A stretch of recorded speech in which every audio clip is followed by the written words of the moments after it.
अनिका का वेद के लिए जुनून अब पागलपन की हद पार कर चुका है। चाहे अपनी जान ही क्यों न गंवानी पड़े, अनिका को पूरा यकीन है कि इस जन्म में वेद किसी भी कीमत पर उसका होगा।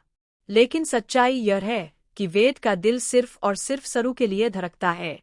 यही वजह है कि वेद और सरू की सगाई होते ही अनिका का दिल बिखर गया, और अब वह एक ऐसा कदम उठाने जा रही है जो सब कुछ उलटपुलट कर देगा। जी हाँ दोस्तों, घरवालों ने वेद और सरू की सगाई की तारीख तय कर दी है। वेद की मां और अन्नपूर्णा देवी भी इस रिश्ते से बेहद खुश है। सरू भी कल की रस्मों के लिए तैयार हो रही है। लेकिन इन सब खुशियों के बीच अनिका और उसकी मां कामिनी एक खतरनाक खेल की साजिश बुन चुके हैं।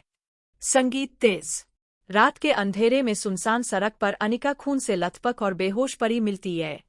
जब वेद और सरू वहां पहुंचते हैं तो उनकी आंखें डर से फटी की फटी रह जाती है।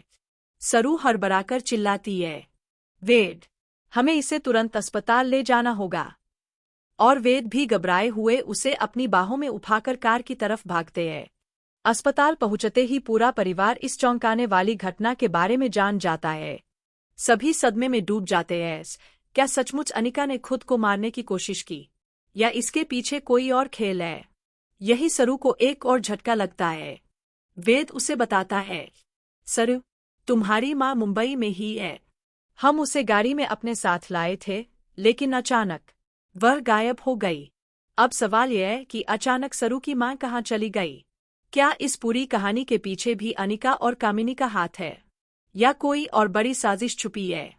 तो दोस्तों, आप बताइए, क्या वेद और सरू की सगाई अनिका की इन चालों के बावजूद हो पाएगी, या अनिका एक बार फिर सब कुछ अपने कब्जे में ले लेगी?